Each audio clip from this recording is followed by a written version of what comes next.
భువనేశ్వరి అంటే లలితా పరమేశ్వరి, ఆమె సనాతని అని కూడా తెలుసుకోవాలి. అంటే ఈ సమస్త బ్రహ్మాండమునకు ఉపాధి అయిన ఈశ్వరి ఎవరు? ఆమె భువనేశ్వరి. ఈ సమస్త భువనాలన్నిటికీ కూడా, అండపిండ బ్రహ్మాండాలన్నిటికీ కూడా ఈశ్వరి ఎవరైతే ఉన్నారో, అంటే శ్రీమాతగా ఎవరైతే ఉన్నారో ఆమెయే భువనేశ్వరి నాయన. అది తెలుసుకో. ఆ భువనేశ్వరియే ఆ లలితా భట్టారిక అమ్మవారి యొక్క ప్రతిరూపం నాయన. అంతేగాని ఆమె అద్దంలో చూసింది అంటే భువనేశ్వరి అయిందని అనుకో లలిత అమ్మవారు. ఆమె పక్కకి జరిగిందంటే అక్కడ భువనేశ్వరి ఉండదు. ఉట్టి లలితే ఉంటుంది. ఆమె అద్దం దగ్గరకు వచ్చినప్పుడు భువనేశ్వరి అవుతుంది, కాళీ అవుతుంది. అంతేనమ్మా, అంతకంటే ఏం లేదు. ఈ సృష్టి అంతా అమ్మవారి యొక్క ప్రతిరూపము అమ్మా. నీడ, ఈ నీడ ఎంతవరకు ఉంటుందో ఆ తల్లి దయ. ఈ సృష్టి అంతే. అదే సృష్టి స్థితి లయ తిరోధాన వమనములు ఏమో.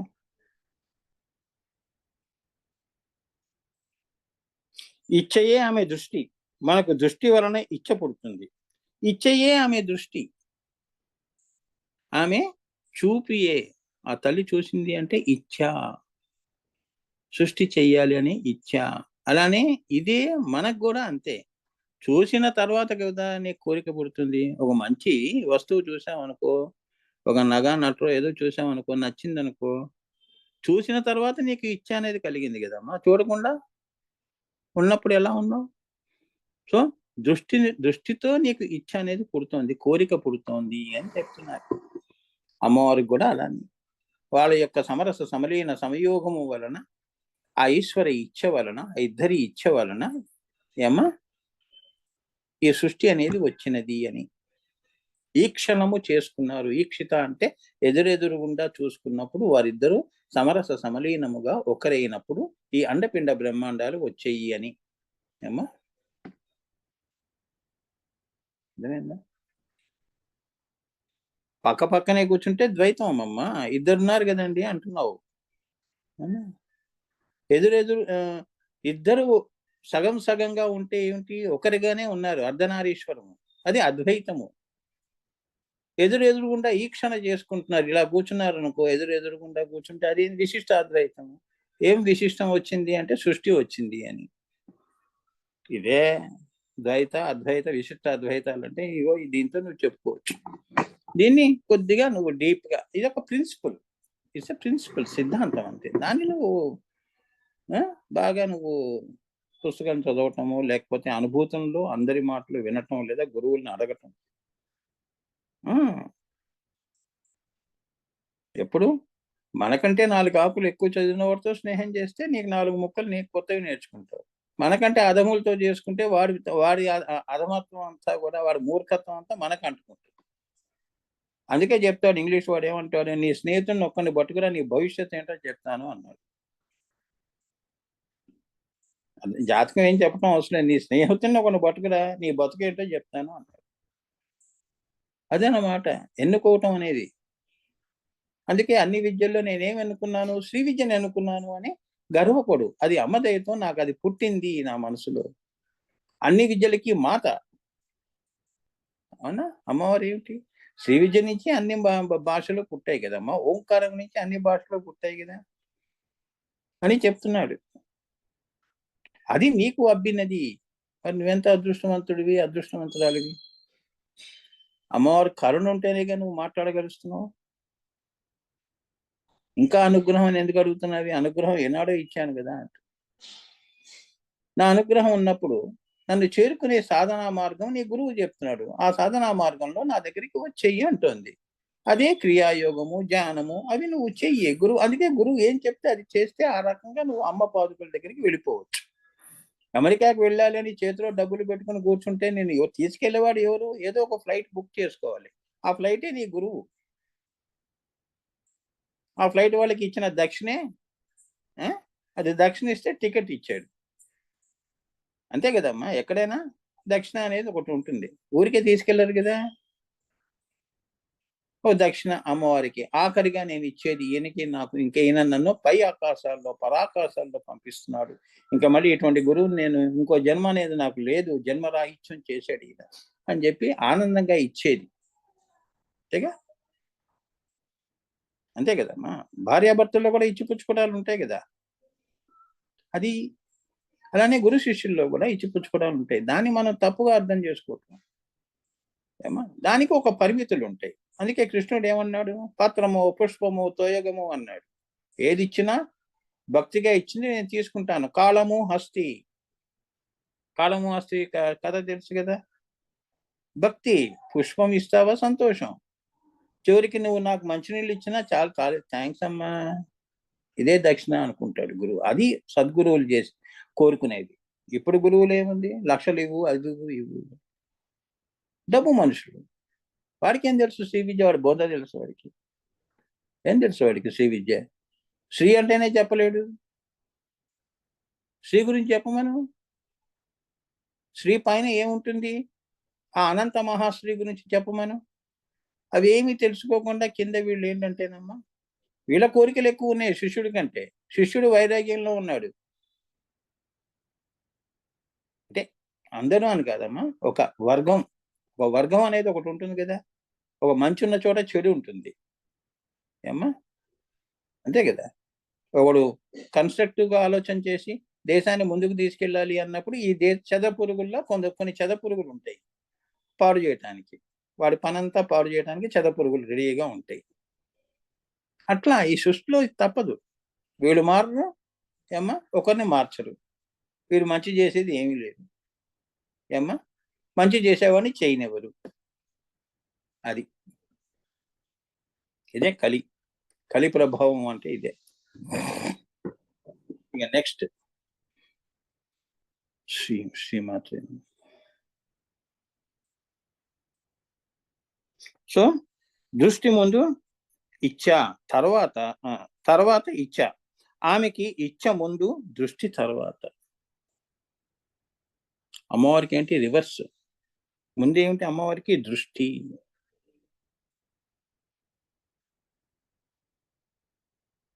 ముందు ఇచ్చ.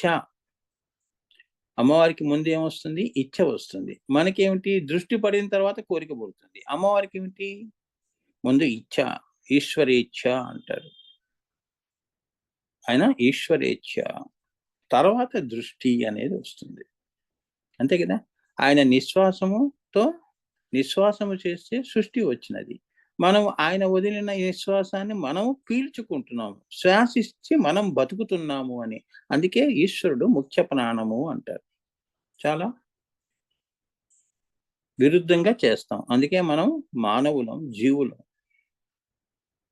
ఈ చివరికి ఈ ముఖ్య ప్రాణము కూడా ఈశ్వరుడు వదిలిన నిశ్వాసం ఏదైతే వదిలాడో, ముఖ్య ప్రాణముగా ఏదైతే వచ్చినదో, ఏమ్మా, అది పీల్చుకొని మనం బతుకుతున్నాం కాబట్టి మనం జీవులం. దాన్ని మించిన సంపద ఏముంది? ప్రాణాన్ని మించిన సంపద ఏముందమ్మా? అదే వైభవ లక్ష్మి అంటే. ఎన్ని వైభోగాలు నీకు అదృశ్యంగా అమ్మవారు ఇచ్చింది. చివరికి కంటి నుంచి నువ్వు చూస్తున్న ఈ భూమండలం దృష్టితో నువ్వు చూస్తున్నదంతా, ఆ దృష్టి కూడా ఒక వైభోగమే. అవునా? ఇదే వైభవాలన్నీ కూడా నువ్వు అడగకుండా ఇచ్చినవి, నువ్వు తెచ్చుకున్నవి అమ్మవారి దగ్గర నుంచి. ఇవి జాగ్రత్తగా ఈ యొక్క వరాలు నువ్వు జాగ్రత్తగా కాపాడుకోవాలి. అంతే కదా. ఆకలి వేస్తోంది, పళ్ళు అనేది ఇచ్చింది. పళ్ళ వలన నువ్వు నమిలి దాని రసానుభూతిని పొందుతున్నావు. చూసావా? అన్నిటినీ కూడా నువ్వు తెచ్చుకున్నవి. నిన్ను ఇన్ని ఇచ్చి పంపించింది అమ్మవారు. ఏ లోటు లేకుండా తన బిడ్డల్ని భూమి మీద పుట్టించింది అని పిండితార్థం. మనకేంటంటే ఇది కాకుండా ఇంకా అహంకారంతో మాకేం చేసింది అని ప్రశ్నలు వేస్తున్నాం. సో దృష్టి, దృశ్యము, దృక్, ఈ మూడు కూడా ఆమెయే. జాన, జాతృ, ధ్యేయ అన్నాం కదమ్మా. అలానే దృక్, దృష్టి అంటే నీ కంటి పాప నుంచి నువ్వు చూస్తున్న ఈ యొక్క దృష్టి ఏదైతే ఉన్నదో, ఏ దృశ్యాన్ని అయితే నువ్వు చూస్తున్నావో, అందమైన వస్తువుని చూస్తున్నావో, దృక్ చూడటము, ఈ మూడు కూడా ఈ యొక్క భువనేశ్వరి అమ్మవారి అని చెప్తున్నారు. ఇవి ఆమె మాయాభాగములు అన్నారు. ఎందుకంటే మూడు ఉన్నాయి కదా. మూడు ఉన్నంత వరకు మాయాభాగములవి. అవునా అమ్మ? జ్ఞాన, జాతృ, జయ. ఆజ్ఞాచక్రం దగ్గరికి వచ్చి నువ్వు జయం దగ్గరికి వచ్చినప్పుడు జ్ఞానము, జాతృ పోయినాయి కదమ్మా. అప్పుడు ఏమిటి మాయ తొలగింది అని అహం బ్రహ్మాస్మి అని అన్నావు. చూసావా? మరి కింద ఏమంటున్నావు? జ్ఞాన జాతులు పెట్టుకున్నావు. నేను ధ్యానము చేస్తున్నాను, ఫలానాది చూస్తున్నాను అని మూడులో కొట్టుమిట్టాడుతున్నావు. కొద్దిగా జాగృతమైన కుండలిని శక్తి అన్నప్పుడు ఆజ్ఞాచక్రం దగ్గరికి అమ్మవారు సుషుష్మ నాడి ప్రయాణము ప్రస్థానము చేసి షట్చక్ర భేదన చేసుకుంటూ ఆజ్ఞాచక్రం దగ్గరికి వచ్చినప్పుడు ఏమ్మా అది అహం బ్రహ్మాస్మి అంటుంది. ఎందుకంటే ఉన్నది ఒకటేగా. జ్ఞానాజాతులు అనేవాడు లేడు కదా.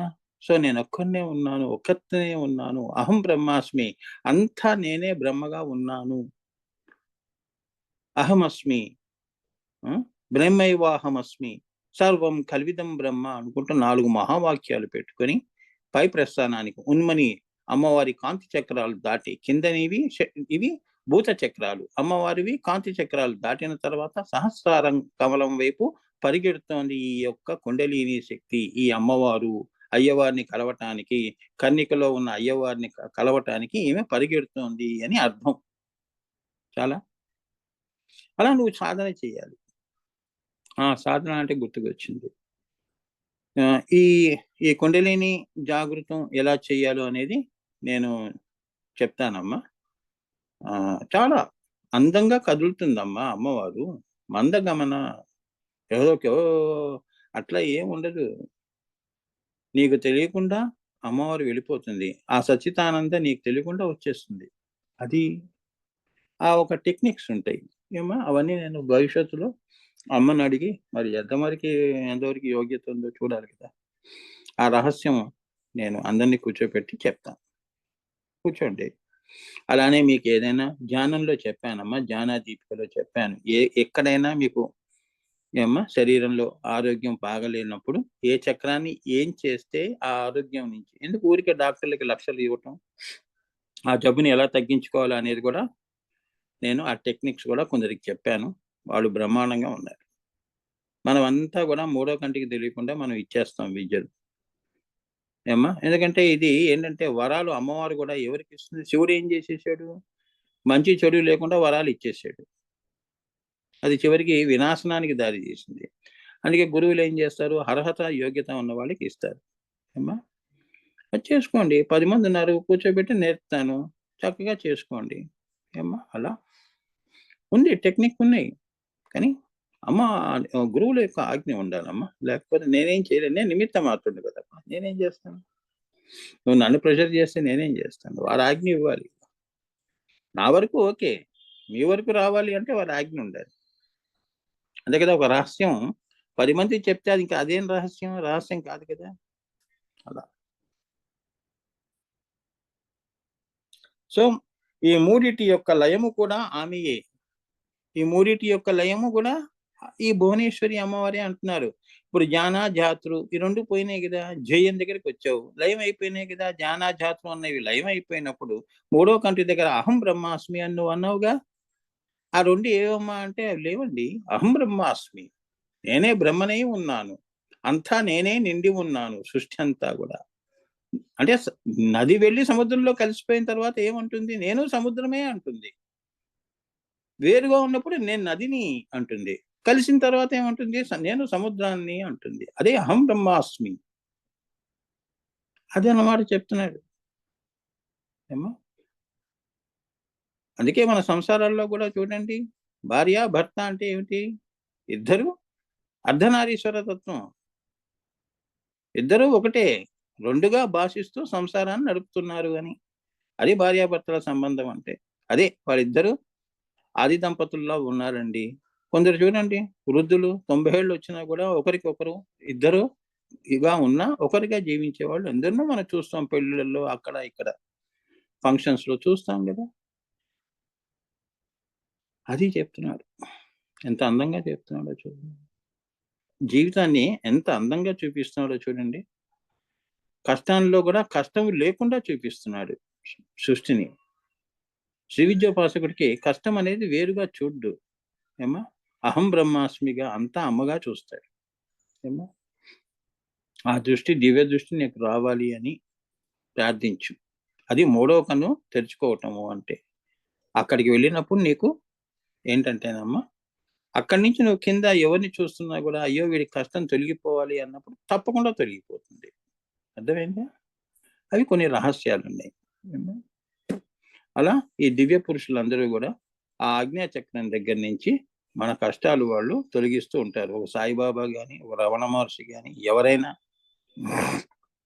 వారి వాక్కు పరావాక్కు. ఏమ్మా? మనది అపరవాక్కు. అందుకే మనం ఏం చెప్తాం కింద, ఆల్ ది బెస్ట్ అండి, మీకు ఫస్ట్ క్లాస్ రావాలండి అని పిల్లలకి మనం చెప్పుకుంటూ ఉంటాం. అవునా?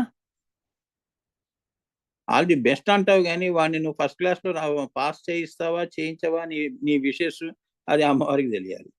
అదే మూడో కంటి దగ్గర ఉన్న సాయిబాబా దగ్గర, అదే సరస్వతి అమ్మవారి దగ్గరికి వెళ్తున్నాంగా గుడికి. పెన్ను, పెన్సిలు, పుస్తకం అమ్మవారి దగ్గర పూజ చేయించుకొని, అమ్మ నేను బాగా రాయాలి పరీక్ష అనుకున్నప్పుడు అమ్మవారి పరావాక్. బాగా ఫస్ట్ క్లాస్ వస్తుంది అంటుంది. అదే జరుగుతుంది. అది వరాలు ఇవ్వటంలో తేడా. అర్థమైందా? ఆమె యొక్క లలితా భాగము, బ్రహ్మ భాగము. ఇచ్చకు మరి యొక్క పేరు సంకల్పము అని చెప్తున్నాము. అమ్మవారి యొక్క లలితా భాగము, బ్రహ్మ భాగము. ఎవరు? ఈ భువనేశ్వరి. అది సృష్టికి సంబంధించింది కదా! ఈ లలిత అమ్మవారే బ్రహ్మానిగా వచ్చి కూర్చొని సృష్టి చేస్తోంది. అంటే భువనేశ్వరిగా సృష్టి చేస్తోంది అని. How beautiful it is. చూడండి. ఎంత అందంగా అమ్మవారు చూడండి. ఎక్కడ కూర్చుందో అక్కడే కూర్చొని పని ఎలా చేస్తోందో. హ్మ్. ఇచ్చకు మరి ఒక పేరు సంకల్పము. ఇచ్చ అంటే కోరిక. ఇచ్చ. దానికి మరి ఒక పేరంటే సంకల్పము అని చెప్తున్నాము. సంకల్ప స్వరూపిణియే భువనేశ్వరి.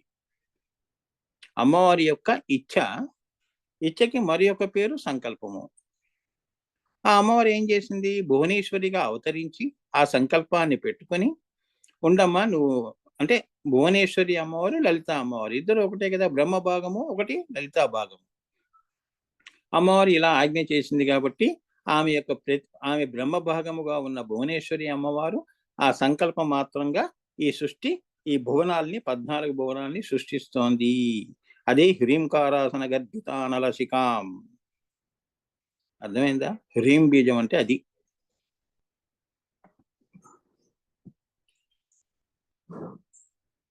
సంకల్ప స్వరూపిణియే భువనేశ్వరి. అమ్మవారి సంకల్పం ఎట్లా తెలుస్తుంది నీకు? సృష్టికి ఆమె ఎక్కడో పైన ఉందమ్మా. నువ్వు భువనేశ్వరి అమ్మవారు హ్రీంకారాసన గర్భితానలసికాం సౌం క్లీం కలాం బిభ్రతీం సౌవర్ణాంబరధారిణీం వరసుధా దహుతాం త్రినోత్రోజ్వలాం. అంటే ఆ సంకల్పం పెట్టుకున్న అమ్మవారు ఈ భువనేశ్వరి అమ్మవారు. ఆ తల్లి లలిత అమ్మవారు, ఈ బ్రహ్మ భాగంలో ఉన్న భువనేశ్వరి అమ్మవారు లలిత అమ్మవారి యొక్క ప్రతిరూపము కాబట్టి ఆ ఆ సంకల్పం పెట్టుకుని ఏమ్మా ఆమె సంకల్ప స్వరూపిణియేగా మారి భువనేశ్వరిగా మారి కింద ఓంకారం ఆమె ఏదైతే అనుకున్నదో ఈ సృష్టి 14 భువనాల్ని నిర్మిస్తున్నది, నిర్మాణము చేస్తున్నది, లేదా ఆమె కిందకి దిగుతున్నది అని. ఏం మనసులో పెట్టుకొని వచ్చావయ్యా అంటాం కదా! అది. ఆ సంకల్పాన్ని పెట్టుకొని వచ్చానండి, నేనే భువనేశ్వరి, నేనే లలిత అమ్మవారిని అంటోంది భువనేశ్వరి అమ్మవారు. నేను బ్రహ్మ భాగంలో ఉన్నాను. అంటే తల్లినై ఉన్నాను అని. పైకి వెళితే నేను లలితని అని. ఆ లలితకి ఈ యొక్క తల్లికి భువనేశ్వరి అమ్మవారికి తేడా లేదు అని చెప్తోంది అమ్మవారు. తండ్రి కొడుకులు, తల్లి కూతుళ్ళల్లా.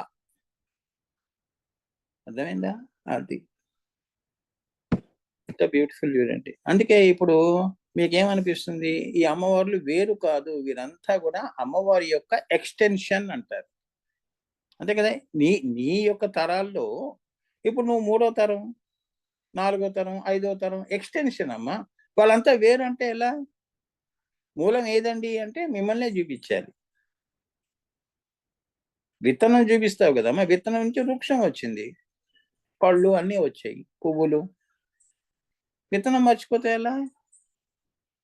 అందుకే నువ్వు సంకల్పంలో కూడా మీ ఇంటి గోత్రం చెప్పమమ్మా అంటే, నీ మూల పురుషుడిని చెప్పాలి. పలానా గోత్రం భారద్వాజ గోత్రం అండి, శ్రీవత్స గోత్రం అండి, పలానా గోత్రం అండి. అది మర్చిపోలేదండి. మేము భువనేశ్వర్‌లో ఉన్నాము. వారి అనుగ్రహంతో మేము కూడా ఇగో మా సంతానాన్ని అంటే ఈ సృష్టిని చేశాము. ఈ తరాలు ముందుకు తీసుకెళ్తున్నాము అని. అట్లా అమ్మవారికి కూడా, లలిత అమ్మవారికి దశమహావిద్యలు వీళ్ళందరూ కూడా అమ్మవారి యొక్క సంకల్ప స్వరూపాన్నే వీళ్ళు నెరవేరుస్తున్నారు. అంటే అమ్మ ఆజ్ఞ చేస్తే కింద వాళ్ళ పని చేయాలని. ఆమె బిగ్ బాస్. అర్థమైందా? ఆమె వచ్చి ఏం చేయదు, ఆమె అక్కడే కూర్చుంటుంది.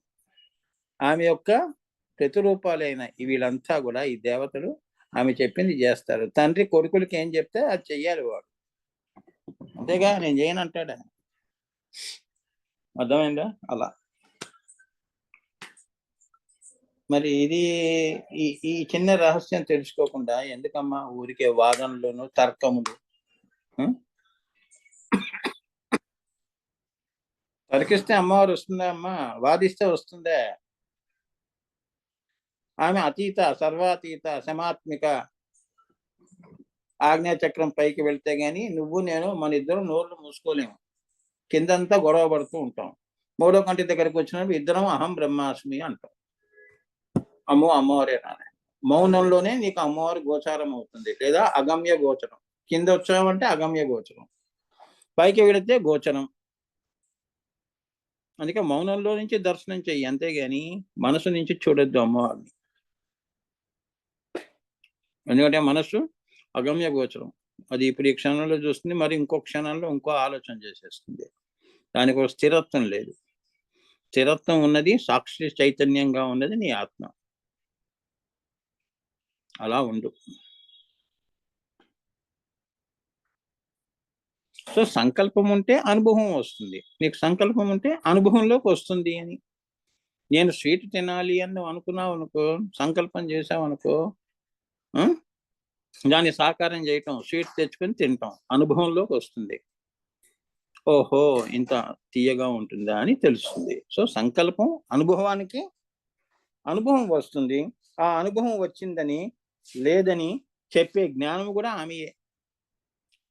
ఇప్పుడు నీకు రేపు మాట, రేపు ఏదో పండు తింటావు అమ్మా, సంకల్పం చేస్తావు పలానా పండు కొనుక్కొని తినాలని. అది అనుభవంలోకి వచ్చిందా రాలేదా అనే జ్ఞానము, ఆ పండు తీయగా ఉన్నదా చప్పగా ఉన్నదా అనే జ్ఞానము కూడా ఇచ్చే తల్లి ఎవరు అంటే భువనేశ్వరి అమ్మవారి. ఇవాళ ఇవాళ భోజనం బ్రహ్మాండంగా ఉంది అని నువ్వు అన్నావు అంటే అది అమ్మవారి ఇచ్చా. లేదా భోజనం బాగాలేదండి, కడుపు అప్సెట్ అయింది, ఆ తల్లి ఇచ్చది. అంటే చూడు అమ్మవారు నీకు తెలియకుండా నిన్ను ఎలా పరిపాలిస్తుందో, ప్రభుత్వం చేస్తుందో గమనించు అని చెప్తున్నారు. అందుకే అమ్మవారిని కళ్ళు మూసుకొని చూస్తేనే అమ్మ యొక్క మనసు తెలుస్తుంది. కళ్ళు తెరిచి చూస్తే అమ్మ మాయను చూస్తావు. ఏమ్మా, అనుభవం యొక్క అస్థి నాస్తి విభేదము ఆమెయే. ఈ అనుభవంలో అస్థి నాస్తి, అస్తిత్వము నాస్తి. ఏమా, అదే కదా నాస్తికుడు అంటాం కదమ్మా. అస్తిత్వము నాస్తి, ఈ రెండు కూడా, ఈ విభేదాలన్నీ కూడా అమ్మవారే. ఇవాళ దేవుడు ఉన్నాడు అని నీతో అనిపిస్తుంది, రేపు ఏదన్నా నీకు అయిష్టంగా ఏదైనా జరిగింది అంటే మళ్ళీ నీతోనే దేవుడు లేడు, ఎవడు లేడండి అని అంటావు. ఈ రెండు కూడా కల్పించేది ఈ భువనేశ్వరి అమ్మవారి అని చెప్తున్నారు. అంటే ఆమె నీ ఆంతర్ ప్రపంచాన్ని, ఆంతర్లోకాన్ని కూడా పరిపాలించి ప్రభుత్వం చేసేది ఎవరు అంటే నువ్వు కాదు. నువ్వు అనేవాడు ఎక్కడున్నావు, లేవు కదా. అవునా? 5 శరీరాలు కూడా ప్రభుత్వం చేసేది, 4 శరీరాలని ప్రభుత్వం చేసేది ఈ యొక్క భువనేశ్వరి అమ్మవారి అని పెండితార్థం. అమ్మ ఇవాళ మంచి ఆలోచన తెప్పించావమ్మా. ఏదైనా కొత్త విషయం తెలుసుకున్నప్పుడు చూడండి ఎంత ఆనందం వస్తుందో. అది అమ్మవారి యొక్క కృప. లేదా ఉన్న ఆలోచనతోనే సతమతం అవుతూ ఉంటాం.